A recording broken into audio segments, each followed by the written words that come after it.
keep eating, and certainly there's plenty there. So while you're eating, we have a special guest with us that was able to take a few minutes out of his busy schedule to come by to speak to us. And at this time, I'd like to introduce the Honorable Henry McMaster, Governor.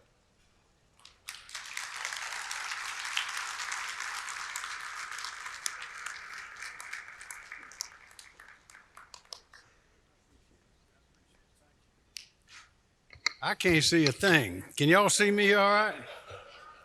Meeting adjourned. Y'all, thank you. I wanted to come by and say thank you for what you do for the people of our state. The people of our state are different from most people. They say, I guess every state's got its own flavor of some kind. And they're the greatest people in the world, of course, are in our country. But I need to let you know that the business leaders I talk to, people looking to invest hundreds of millions of dollars, billions of dollars, want to come to South Carolina because of the people. And as I look out, I'm glad to see everybody is maskless. I can see everybody's smiling faces. Y'all keep right on eating. You won't bother me, except that barbecue smells mighty good from here. But we took a little different approach because of our people in South Carolina. In some of the other states, you may have noticed that it seemed like they shut down everything. Well, that was the way they were aiming. They thought everything ought to be shut down, except those few things that they just had to have operating, like, of course, fire stations and things like that. But they shut everything else down. We took a completely different approach because we knew our people, we knew we could trust our people, knew our people would listen to the facts when given to them. And what we did was we presumed that everything ought to stay open, particularly things outside, but everything ought to stay open unless it was a type of activity or business where there'd be a lot of close facial contact, a lot of exchange like that, or concerts, things like that, where the spread would likely take place. And as a result, we had a list of about 30 different types of activities. And that's what we closed, and we closed them as late as we had to, and then opened them back up. We never had a statewide mask ordinance. We're not going to have a vaccine passport. We're not going to do any of those kind of things. But as a result, our state has prospered. As a result, while some other states are looking and asking for federal funds, which of course are our money, your tax money, while they're looking for funds to bail out, we're looking to take off. We've got more money in our unemployment trust fund right now than we did before the virus began, and we were really cooking when the virus began back in March of last year. But the future is just as bright as it can be. And in looking at you all, and I'm seeing these faces, I'm reminded of a cute little story. Maybe some of you heard it about the fellow that moved into town and found him a church to go to. He's looking for a church. And at that particular church, when somebody new comes in, they ask him to be an usher for a while so to get to know everybody. So he was ushering Sunday after Sunday after Sunday in the big church. Finally, one day, as the people were leaving, the elderly lady was coming down the front steps of the big church. He said, "Ma'am," he says, "I'm worn out. I just got to say, that's just about the lousiest sermon I think I've ever heard." She said, "Well, son, do you know who I am?" He says, "No, ma'am, I don't." She says, "Well, I'm the preacher's mama." He says, "Well, ma'am, do you know who I am?" She says, "No, I don't." He said, "Thank you, Jesus." But one reason we can depend on the people of South Carolina is because we know each other. We've worked together over the years. We've faced hurricanes, floods, you name it, fires. We've fought in every war that there's been since the very beginning. We started out in 1670. We have probably the strongest military tradition in the country. We have, I think, it's something like 420,000 veterans in our state, and that's not even counting their families.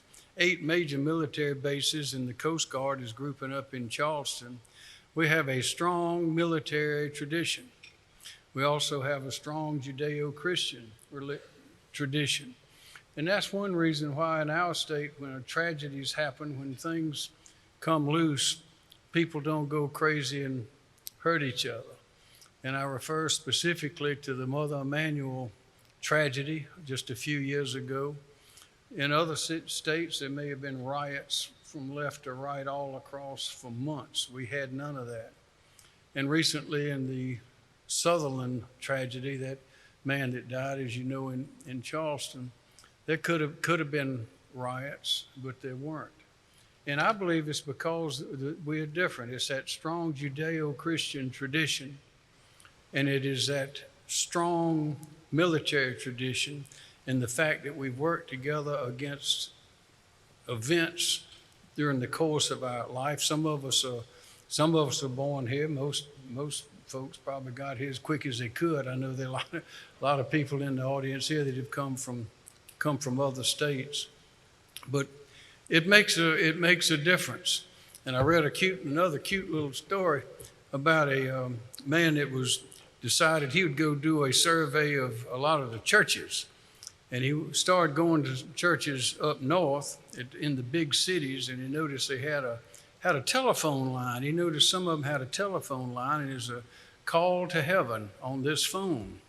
And it had a little price tag, said $10,000. And he thought, well, that's interesting. So he went around to various other towns, and he traveled in some other countries, and he saw the same thing in different languages. Some of these churches would have a little sign there that says, telephone call to heaven, $10,000 or so. And he said, well, that's interesting. Well, he came to South Carolina and went to a little church, and sure enough, there was that phone said, call to heaven, 25 cents. And he asked the preacher, he says, well, in these other places it's $10,000. Here it's only 25 cents. How you explain that? And he says, well, heaven here is a local call. Y'all, we're living in paradise. There's no better place in the whole world to be than where we are right now at this minute, right now. And the response that we had to that virus, which was an important response, has shown the strength and determination and the good common sense of the people of South Carolina. Other places are shut down. We are not. Our future is bright.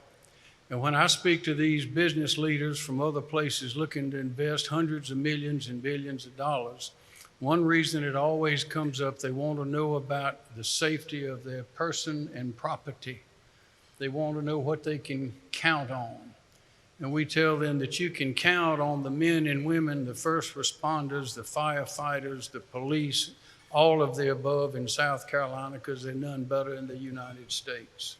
And they agree, and that's why they're coming, and that's why you're going to be hearing more and more about them coming to South Carolina to invest in our people.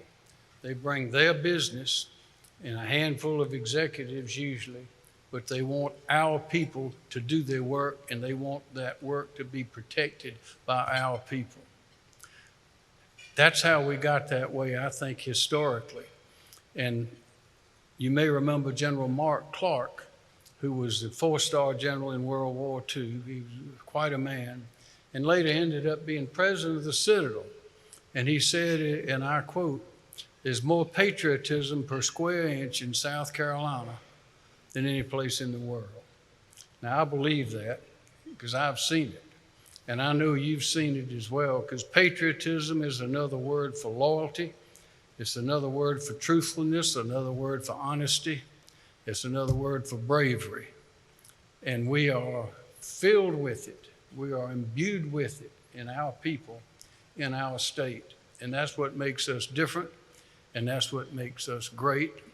And you are a perfect example, perhaps the best, of what General Mark Clark was talking about. So on behalf of all the people of the state, I want to 5.2 million proud, happy South Carolinians, I want to thank you for what you do.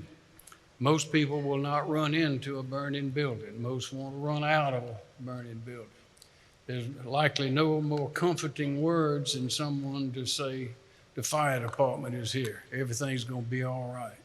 So I want to thank you. And I want to remind you one thing. I always ask any group this. is to always tell the children that there's no better place to live, work, and raise a family than South Carolina. To be proud of South Carolina, because there is not another place like it. And I thank you for what you do, and you know you can count on me. We're going to get it passed to where there's no income tax on that retirement, the career retirement pay. We've gotten the cancer insurance benefits through. There's some other things, but you just let us know what we need to do to keep you strong, safe, and healthy, because you keep the rest of the state strong, safe, and healthy. Thank you.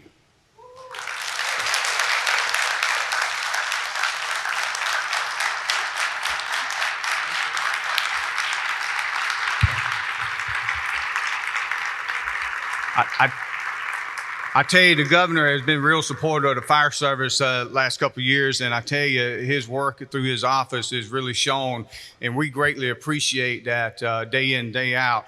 As he says, as we go out and serve our citizens and make this great state even better, we do it as career and volunteers alike to make sure we provide an excellent service. And again, his leadership and his involvement with the fire service, we greatly appreciate it, and we thank you a lot.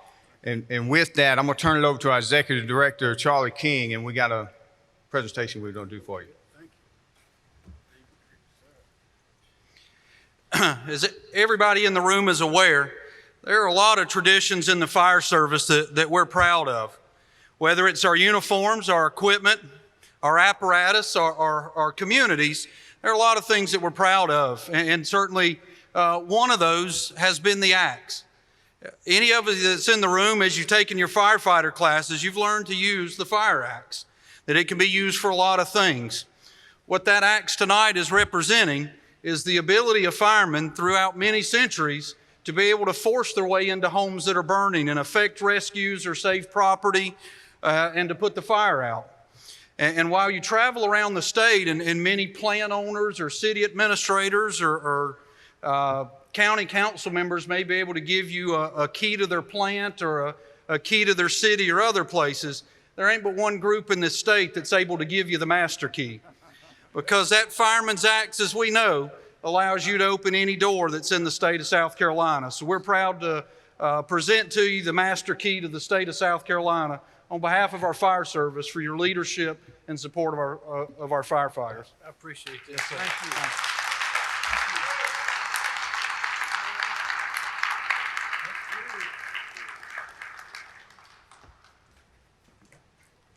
This is serious business right here. Thank you. Thank you very much.